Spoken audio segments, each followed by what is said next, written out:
Golden sunlight breaks over tall, dry grass. The wind brushes against acacia trees. Birds chirp, and distant herds graze calmly. Peaceful, but something is off. A lion, majestic, golden-maned, scarred from battles, prowls slowly. This is Mfalme, the king of this territory. But today, his steps are labored. His tail flicks aggressively. A low hum builds in the air. It grows louder. A dark, moving cloud approaches fast. Bees. Thousands. Mfalme roars and bolts. He thrashes through the grass. The bees follow mercilessly, stinging his eyes, ears, nose. He rolls in the dirt, tries to shake them off. His growls fade into yelps of pain. In a small wildlife rescue outpost, a woman watches the drone feed carefully. Dr. Amina Kale, late 30s, calm but intensely focused, zooms in on the video. Her brow furrows. "That's not normal," she mutters to herself. She speaks into the radio. "Jack, we got a situation. Lion under attack. Possibly allergic reaction. We need to move now." A rugged jeep roars to life. Jack Thomas, a seasoned tracker, loads tranquilizer darts into a rifle. With him are Lila, a young but capable field medic, and 2 wildlife rangers in bee suits. Smoke canisters. Suits. EpiPens, Jack says. We're going into a war zone. They bump through the tall grass, guided by the drone. Tension in the jeep. Why would bees attack a lion like this? Lila asks. Unprovoked. They usually don't, Amina replies. But if their hive was disturbed, or if it got too close to a migrating queen. They spot Mfalme collapsing under a tree, still swiping at the air, barely conscious. There he is, Jack whispers. Poor bastard. Smoke first. Everyone in suits. Amina commands. The rangers toss smoke canisters near the swarm. White clouds rise. The bees begin to thin and scatter. Mfalme tries to stand, then falls again. Amina lifts the tranquilizer rifle and nods at Jack. He takes aim. Steady. The dart hits Mfalme's flank.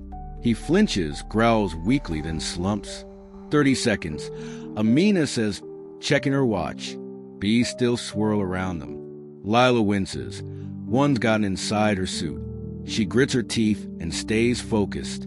Mfalme lets out one final growl and collapses fully, tranquilized. Go. Move in. Amina orders. The team rushes to the lion. Dozens of stings cover his face, eyes, and paws. His breath is shallow. For line, Amina says, going in. Lila confirms, hands steady. Too many stings, Jack says, kneeling beside the lion. I'm pulling what I can. They work quickly.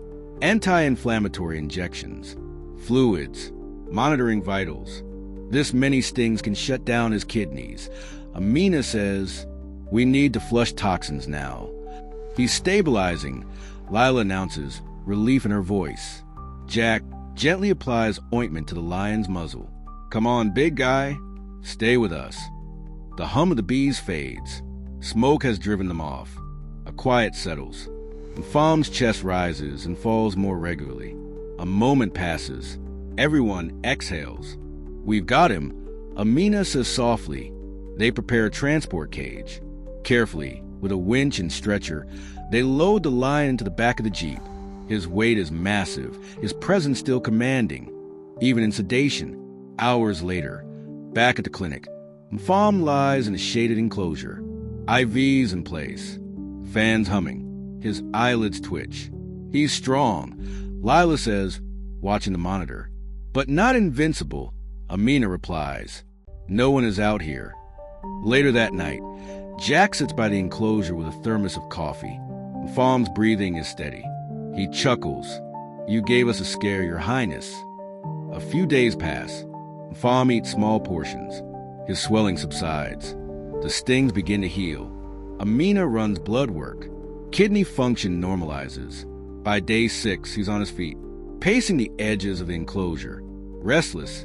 On day 7, the team meets at dawn. He's ready. Amina says. They open the gate. Mfalme steps out onto the dirt path. He pauses and walks, proud and silent, Back toward the open savannah. The grass sways in the wind. Birds take flight. Somewhere, a distant roar echoes. Balance is restored.